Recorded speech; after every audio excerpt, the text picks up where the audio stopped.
that Meghan thinks that once she marries into the royal family, she's going to be God. Yeah, exactly. which is pretty hilarious. But clearly, she believed it, clearly. That she was hunting for a man in England from 2013 onwards, when her marriage had crashed and she couldn't find anyone in Canada at the time. And she wanted wealth and she wanted fame. Before the wedding, that a member of the establishment, which I describe in the book, a very famous person, was trying to help Meghan understand the chores and duties and responsibilities of being a member of the royal family, and reported back to the palace that Meghan was going to be trouble, that she had no intention. She tightly controlled. I mean, phenomenally. And Liz Garbus, who made this, is after they got rid of the first. Well, in my view, the marriage is okay. I mean, I think that Harry always needed and loved Meghan. It was a marriage made in heaven for him. She obviously went into the marriage with other things in mind, namely fame and fortune. She thought, and I've come to the conclusion, helped by others on the inside, that she really thought she, rather than Kate, should be the next queen after Charles.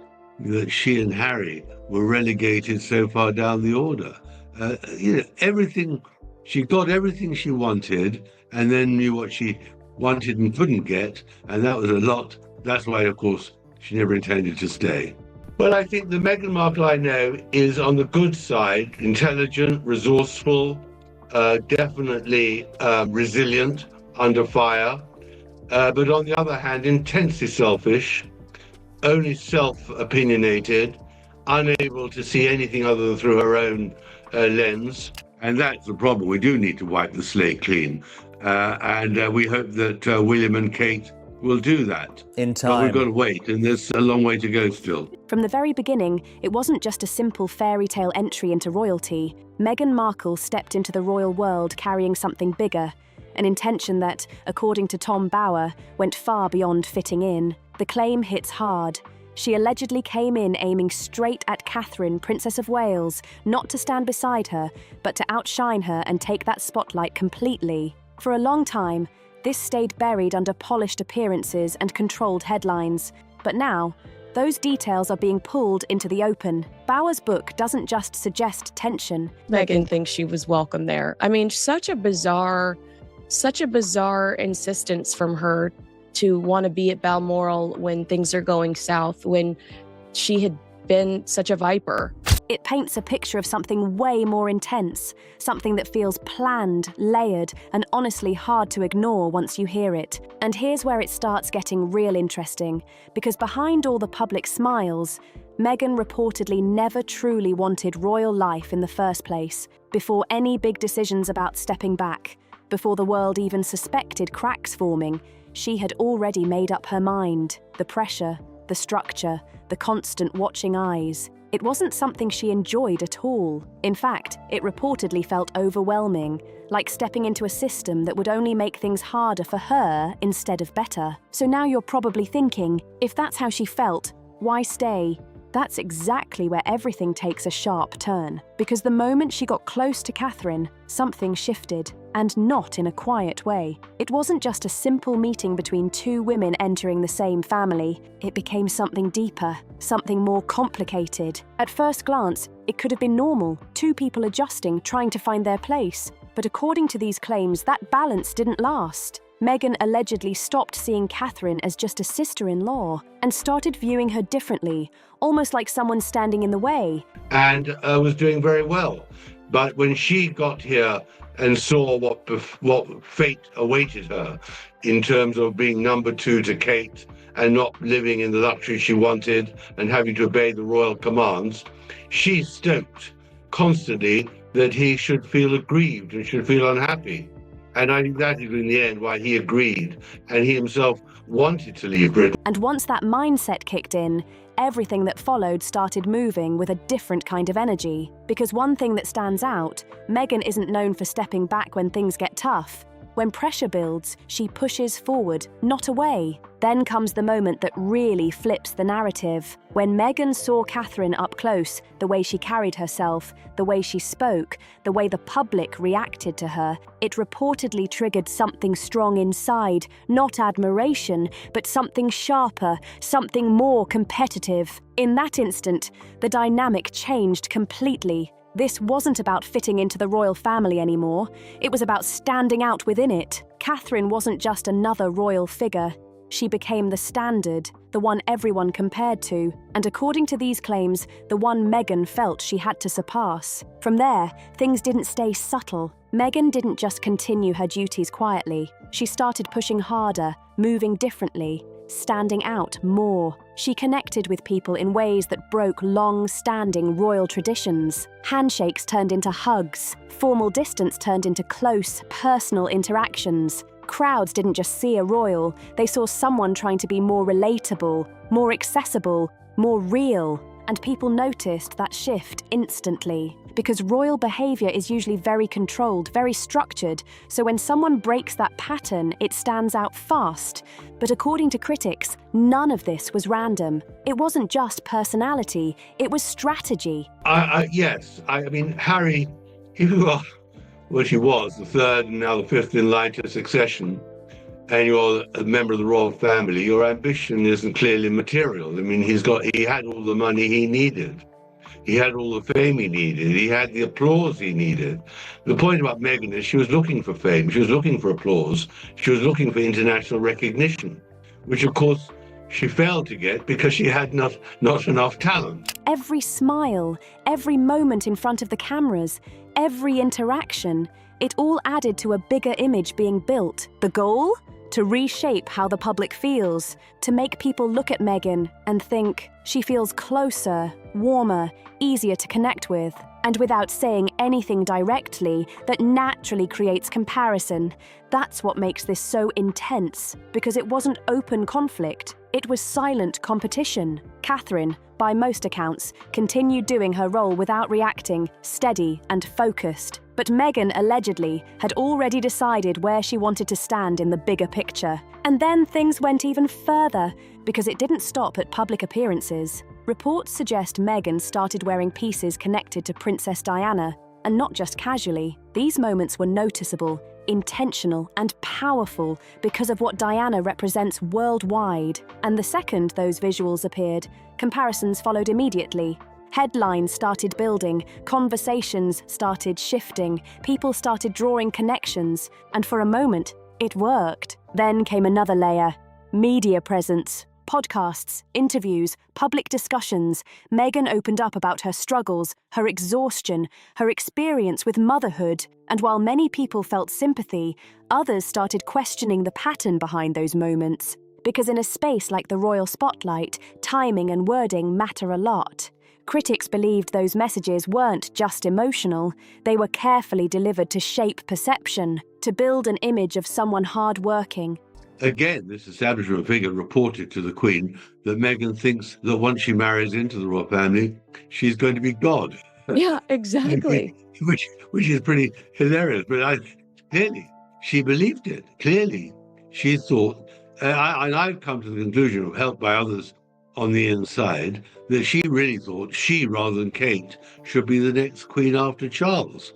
She couldn't understand why she, better looking and in her view more intelligent and harder working and everything, should be the Queen. And she hated the idea. Overwhelmed, relatable, and standing apart from the traditional royal role. And again, without directly mentioning Catherine, the comparison kept growing quietly in the background. According to these claims, Meghan believed she brought something stronger, something more modern, more driven, more in tune with the current world. And in her mind, that should have mattered more than tradition. But this is where everything starts to fall apart.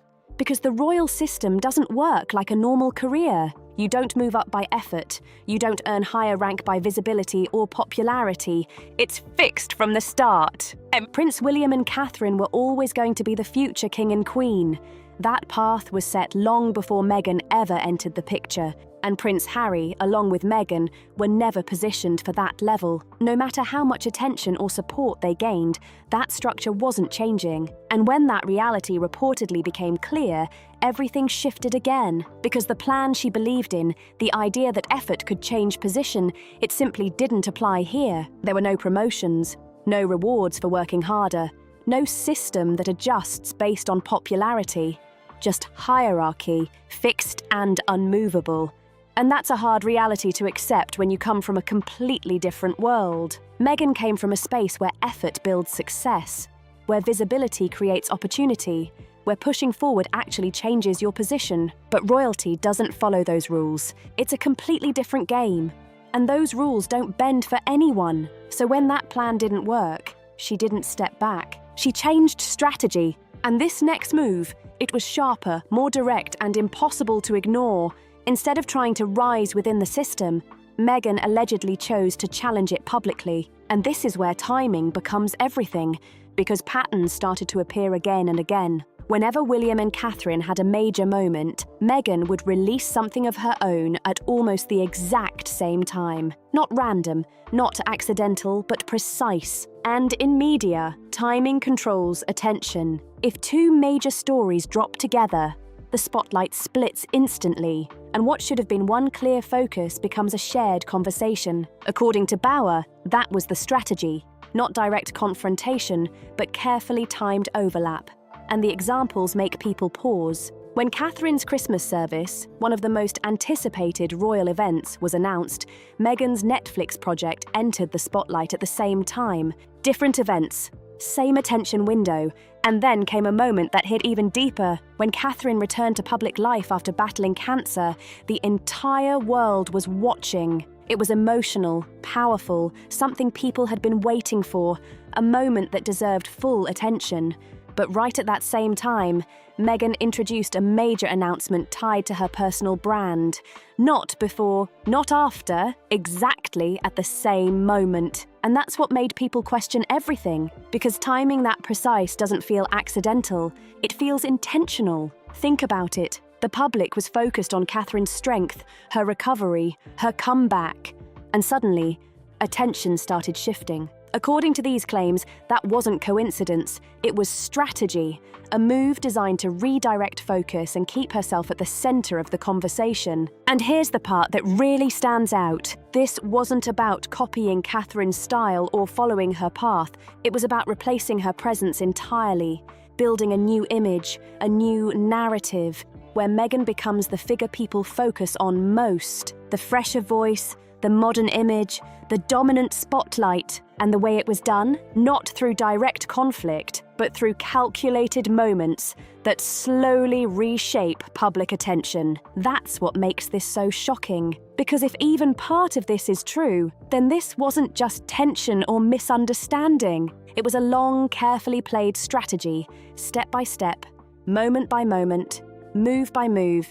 And when you really look at how it all lines up, it starts to feel less like coincidence and more like something planned from the start. It makes you wonder what else might be sitting just beneath the surface, waiting to be noticed. Because once you start seeing the pattern, it's hard to ignore where it might lead next. Catherine was doing things the classic royal way from the very start, and that mattered a lot. She kept it steady, respectful, and disciplined. Charity work, public duty, royal etiquette, patience, and tradition were all part of the role, and she seemed to understand that better than most. She did not rush to grab the spotlight every 5 minutes. She did not try to flip the system upside down overnight. She moved carefully, learned the culture, respected the structure, and played the long game like somebody who knew the institution was always bigger than one person. But Meghan, in Tom Bower's telling, did not seem interested in that slow and traditional path at all. He paints a picture of someone who believed the old way was too stiff,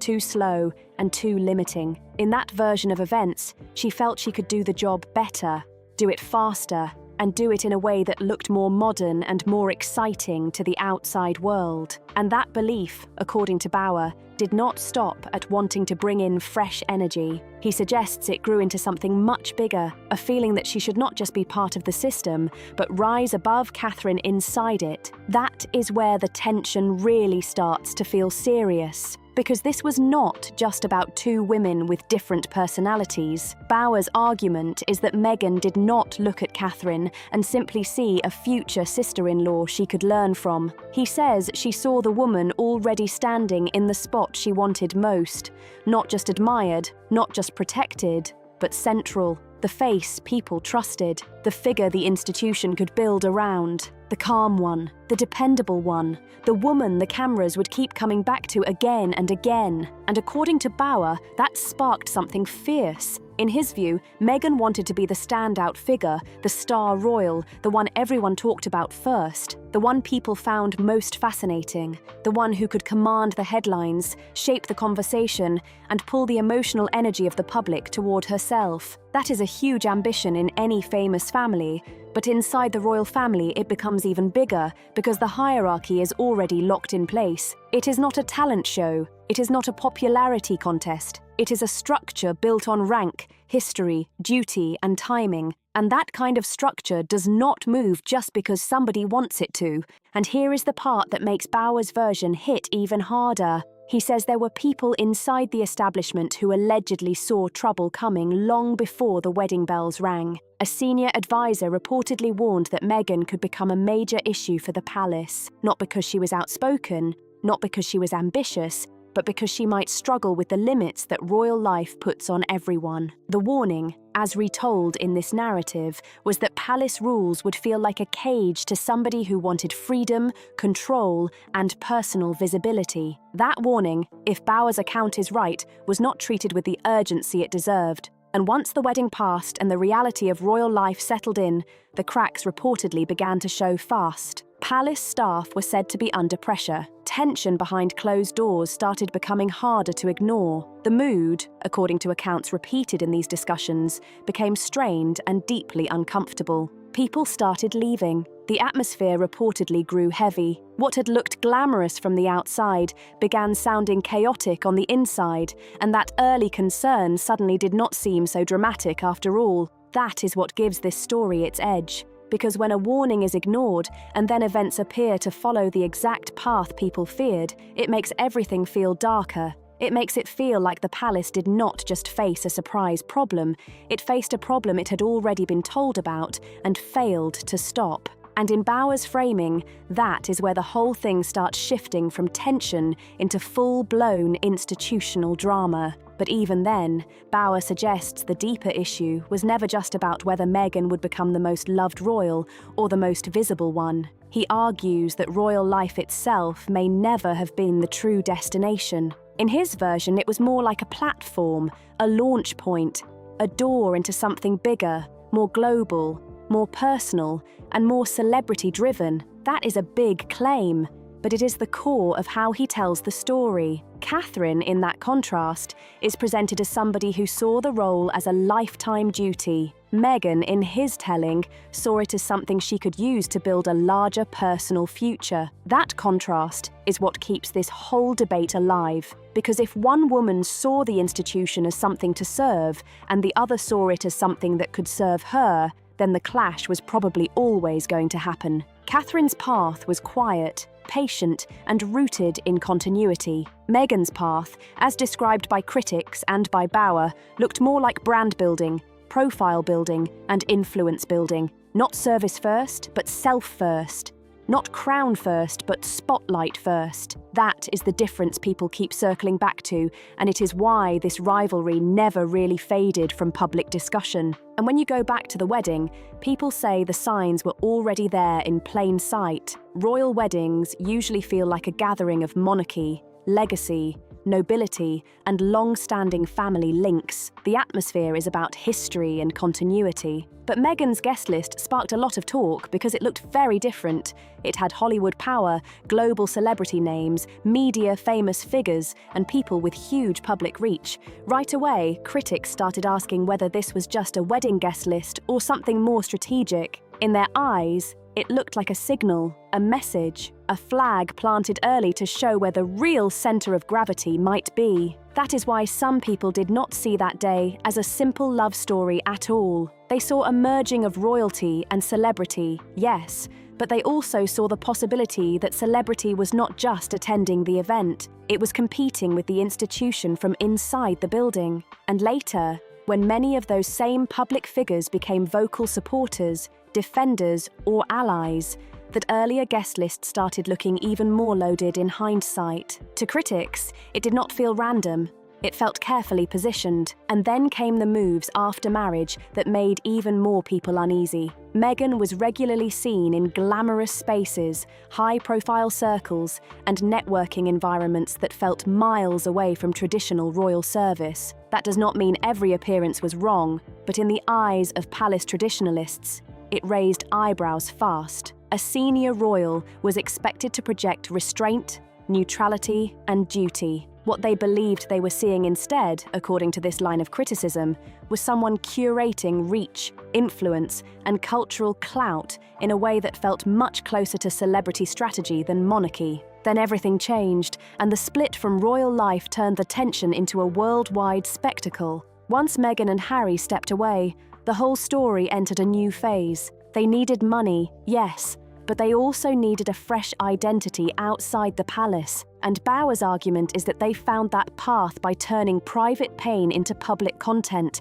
Interviews, documentaries, personal revelations, emotional storytelling, public grievances, all of it became part of a new chapter that made massive waves and brought in massive attention. That is where the story gets especially sharp, because Catherine never fully left the frame. Even when Meghan and Harry were telling their side, the comparison with Catherine kept hanging over everything. Every rumoured disagreement, every awkward story, every reported clash between the two women became part of a larger media machine. The public could not stop watching it because it had all the ingredients people latch onto: power, jealousy, image, status, loyalty, and betrayal. And once that cycle started spinning, it became almost impossible to slow down. Meanwhile, Catherine's public image only seemed to grow stronger under pressure. She was seen by many as controlled, calm, and disciplined even during difficult moments. And that contrast mattered, because while criticism of Meghan kept exploding online,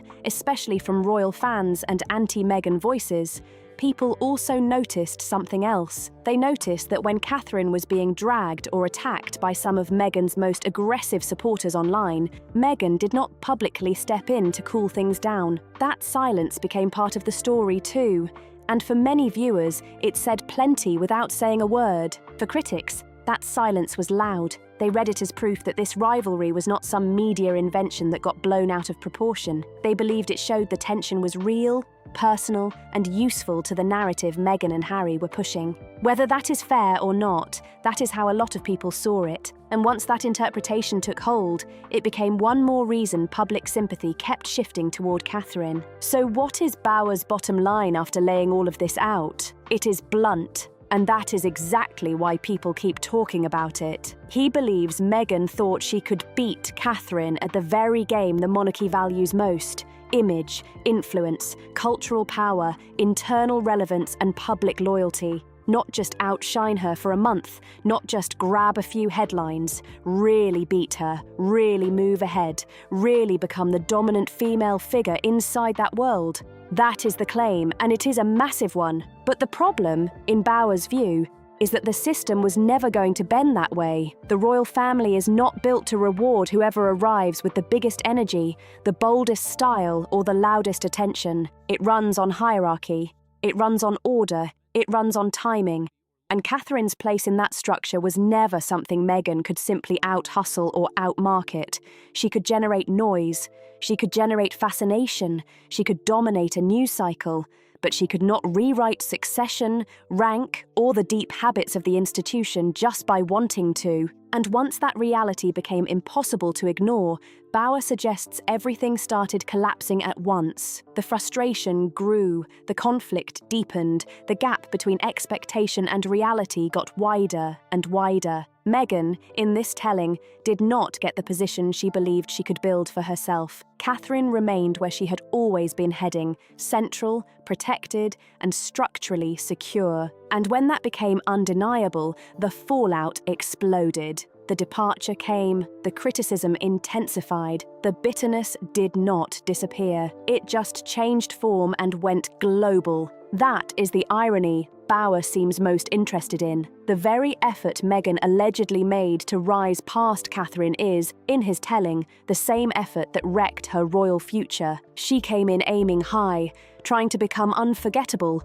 untouchable, and impossible to sideline. But the plan, if there really was one, did not end with victory. It ended with separation, controversy, and a reputation battle that still follows her everywhere. That is why this story stays hot. It is not just about rivalry, it is about ambition crashing into an institution that refuses to move. And that is what makes Betrayal land so hard for people who already believed something was off from the beginning. It tells the story, at least in Bower's version, of a woman who entered the world's most famous family with huge ambition, a clear target, and a belief that she could master the game faster than the people who had spent years learning it. But instead of taking control, she triggered a chain of missteps that kept getting bigger, louder, and harder to recover from. One wrong move led to another. One clash fed the next. One bad calculation turned into a whole new crisis. So now it comes down to you,